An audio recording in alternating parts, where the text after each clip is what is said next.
Indonesia, sama-sama menjaga negeri tercinta. Tekad yang membara, niat yang mulia, kerjasama agar berkah selamanya.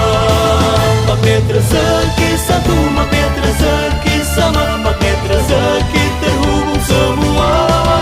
Magnet rezeki satu, magnet rezeki sama, magnet rezeki terhubung semua.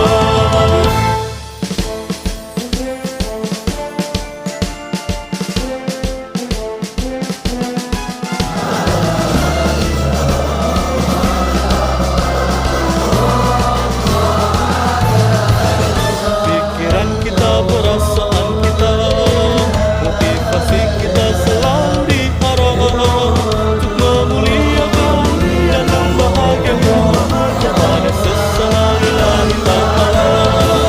Kita semua Muslim Indonesia, sama-sama menjaga negeri tercinta.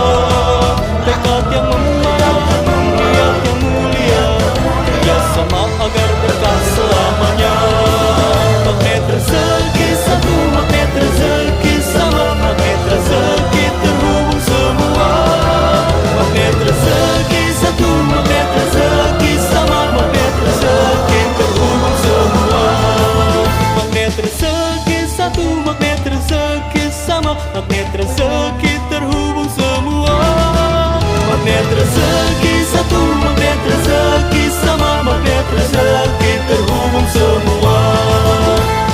La ilaha illallah, al-malikul hakul mubin. Satu sama dan terhubung, menjadi magnet rizki, menjadi tuan di negeri sendiri.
Sama-sama menjaga negeri tercinta.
pagi hari ini kita dapat bertemu walaupun melalui suara saya. Ya, kesempatan kali ini akan saya gunakan untuk menjelaskan bagan tentang zikir nafas. Yang mudah-mudahan bagan ini bisa menjelaskan lebih mudah, ya, lebih bisa diamalkan, ya, lebih mudah, bisa lebih mudah diamalkan, dan bisa disebarluaskan dengan cepat.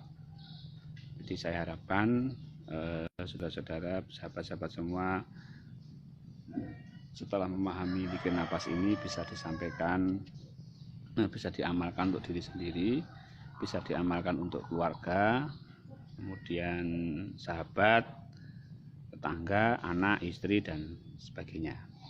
Baik, yang pertama adalah membiarkan nafas, ya, pada level 1 ini, ya, level 1 ini membiarkan nafas. Nah, ini level 1. Baik, nah ini perbedaan kita dengan tenaga dalam, perbedaan kita dengan ilmu pernapasan, yoga, kemudian yang lain-lain, ya, yoga, kemudian reiki dan lain sebagainya. Kalau kita lebih pada menggunakan nafas natural atau membiarkan nafas, ya. Ini dikarenakan memang tujuan daripada membiarkan nafas ini adalah kita lebih rileks, lebih pasrah. Sedangkan untuk tenaga-tenaga dalam, untuk pengobatan itu menggunakan mengatur nafas, sehingga keakuan, kemampuan diri itu bisa keluar, ya. Baik, sekarang setelah tahap pertama Anda bisa melakukan membiarkan nafas, ya. Nafas itu kan ada dua, ya, nafas masuk dan nafas keluar. Ya, kalau kita diam, maka nafas itu tetap bergerak. Ada macam dorongan yang menggerakkan nafas itu. Nah, baik. Ini kemudian nafas masuk, ya, dan nafas masuk, ini nafas keluar. Ya, nafas masuk, ya, ada dorongan nafas masuk itu, kemudian nafas keluar juga ada dorongan nafas itu keluar, ya. Kita nggak bernapas, dia juga tetap napas, ya. Pokoknya dia itu tetap ini, apa namanya, tetap bernapas, ya. Walaupun kita tidak bernapas, dia tetap keluar masuk. Nah, di situ kita membiarkan nafas kita. Dan yang kedua adalah setelah kita bisa beberapa saat untuk membiarkan nafas kita bangkitkan sadar Allah kita, ya, sadar Allah, bahwa Allah itu dekat dan Allah itu yang menggerakkan nafas kita, ya. Yang menggerakkan nafas kita ini adalah Allah, sehingga ketika hu dalam hati dan ketika Allah ketika keluar nafas, ya. Ketika hu itu ini nafas masuk, ya, nafas masuk. Ketika nafas keluar, maka membacanya adalah Allah, ya. Ini dibaca di dalam hati. Jadi yang kita sadari ini, yang kita sadari ini kita sebut namanya dengan hu. Hu itu artinya huwa. Huwa itu artinya dia, ya. Sedangkan Allah, ya, Allah. Nah, hu ini adalah satu panggilan yang memang dia tidak ada, ya. Dia tidak ada secara dohir itu tidak ada, tapi dia ada secara batin, ya. Makanya huwa, dia yang tidak ada di dalam pikiran, di dalam hati, itu siapa? Allah, ya. Allah hanya ada di dalam satu kesadaran, karena yang bisa menangkap Allah itu adalah kesadaran kita. Hati kita tidak bisa menangkap Allah, pikiran kita tidak bisa menangkap Allah. Hati dan pikiran itu hanya bisa menangkap tanda-tanda dari Allah. Allah sendiri tidak bisa ditangkap oleh hati dan pikiran. Yang bisa ditangkap oleh yang bisa menangkap Allah adalah kesadaran kita. Maka kita menggunakan sadar Allah, tidak menggunakan hati, tidak menggunakan pikiran, ya. Kita membypass pikiran dan hati, ya. Baik, ini hu dan ini Allah. Kemudian setelah ini beberapa saat kita lakukan, maka kita mulai mengadakan interaksi. Kalau ini sekedar menyadari, kalau ini sudah berinteraksi, ya. Apa interaksinya? Ya, ketika kita membaca hu, ya berarti apa? Nafasnya masuk. Ketika membaca hu, maka mendekat. Ketika hu, mendekat kepada Allah. Ya, ada semacam tarikan yang menuju kepada Allah. Terus naik sampai nafas habis, sampai nafas mau mengeluarkan, kemudian Allah itu berserah, ya, berserah. Baik ya. Jadi ketika Allah, baca Allah, sikap kita, interaksi kita adalah berserah kepada Allah sesuai dengan tasawuf nafas keluar. Nah, ini cara yang sederhana sekali yang bisa kita lakukan di dalam zikir nafas. Mudah-mudahan manfaat ya. Jika ada pertanyaan silahkan beri komen, insya Allah akan saya jawab. Baik, billahi taufik wal hidayah. Assalamualaikum warahmatullahi wabarakatuh.